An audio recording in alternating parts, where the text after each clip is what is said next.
1150 KGO 810, the Monty Show on the BART strike. And this is a big one.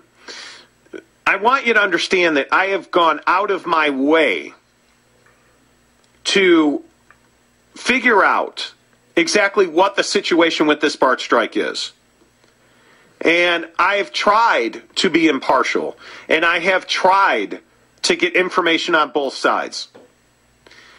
But the one thing that is crystal clear in this situation with the BART strike is that both sides, and I've talked to, my God, 20 or 30 at least union members, ATU, who represents the train operators and bus drivers, but also SEIU, who represents maintenance and electrical workers. All of them have said, Tom Hock, this guy, this paid consultant making hundreds of thousands of dollars, this guy's the problem. I've talked to BART board members who've said, we did not agree with bringing this guy in, Tom Hock, from Viola Transportation. And it seems like this guy is at the center of the issue. Let me set it up for you. You know that about 3 weeks ago now, BART was on strike. They could not come to an agreement with the train operators and the maintenance workers who keep BART up to date and running.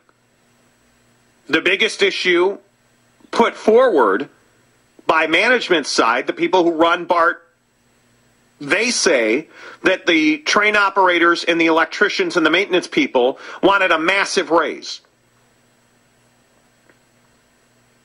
You turn back and you ask the union people, well, hey, okay, did you guys really ask for this huge, massive raise?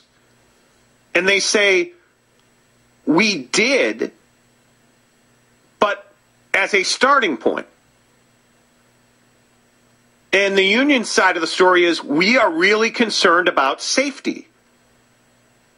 The union's biggest arguments are, it's not safe for us to work in our tunnels and on our tracks because a lot of the trains don't have lights on the front of them anymore.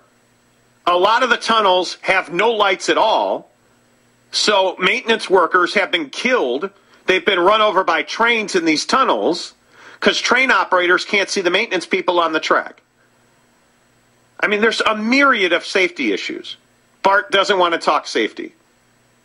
BART has a law firm. BART management has a law firm that's single purpose is to fight OSHA so that they don't have to institute these safety mandates. But you don't hear that from BART management.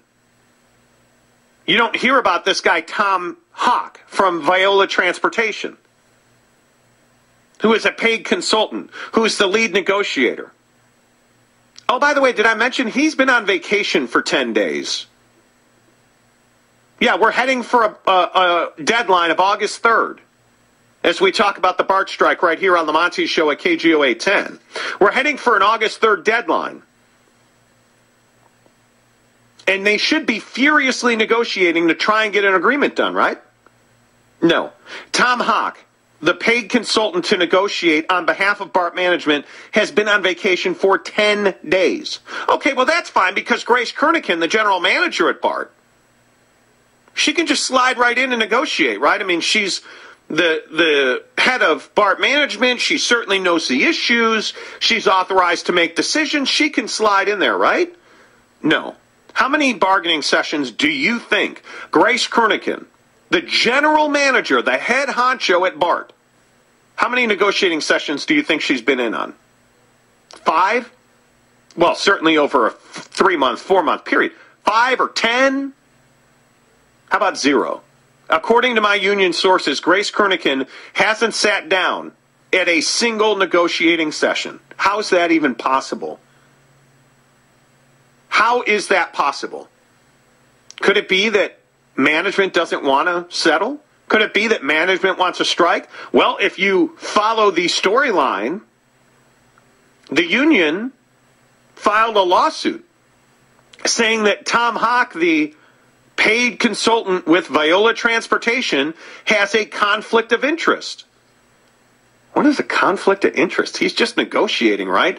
Yeah, it turns out Viola Transportation got a contract to provide buses to BART during the strike. Tom Hock made money because a strike happened. So while all of us were sitting in gridlock traffic because the trains weren't running, Tom Hock, the lead negotiator for the management side, profited from a strike and will once again profit if BART goes on strike, because Viola will provide buses just like they did before. So management doesn't want a strike, and so many of you called this show and said I was crazy, and I believe one person said that I was reckless in saying that BART management wanted a strike. It's been clear to me from day one that BART management doesn't want to settle. BART management, led by this Tom Hock, the lead negotiator with Viola Transportation, who's a paid consultant from BART making hundreds of thousands of dollars. Tom Hock wants to break the union. Tom Hock doesn't want to come to an agreement. In my opinion, based on the information that I've seen, based on the words that BART management has put out, and the information that they've put out, management wants to strike. They've played games where they've said, okay, well, hey, meet us at the table at 11 o'clock Saturday morning. Management didn't show up at 11. They didn't show up at 12 or 2 or 3 or 4 or 5. So the union, finally fed up, got up and left. As soon as they left, what did management do? They showed up at the table. Hey, where'd everybody go? We're here to negotiate. It's been a frustrating process for me as a BART rider. I ride BART. I live in the East Bay. It's frustrating to me that a guy like Tom Hock, this paid consultant who's negotiating on behalf of BART management, it's frustrating for me that this guy doesn't care about you and me. He cares about making sure that Viola Transportation gets their bus contract when he forces a strike, so that his company can make money so he can make money. That bothers me. It bothers me that they're back at the table they should have been negotiating for the last 2 hours.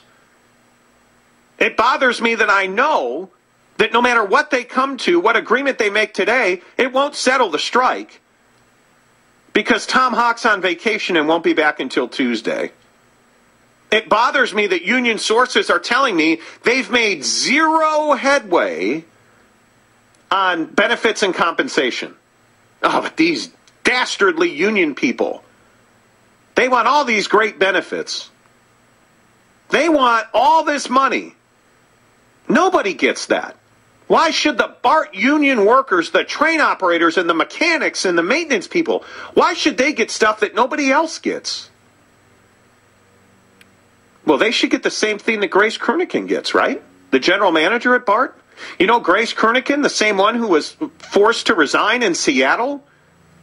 Their head of transportation, because she was thought to be incompetent and unable to handle the job? That same Grace Kernigan, the one who's got a 2-year vesting option, whether they strike or not, Grace Kernigan in September is going to 100% vest in medical benefits and pension for the rest of her life, and she's worked for the company for 2 years. Now who's getting benefits that nobody else has access to? My opinion, BART management wants a strike. They want to break the union, and this lead negotiator, Tom Hock, wants to profit on that strike, and he will. That's the worst part of it.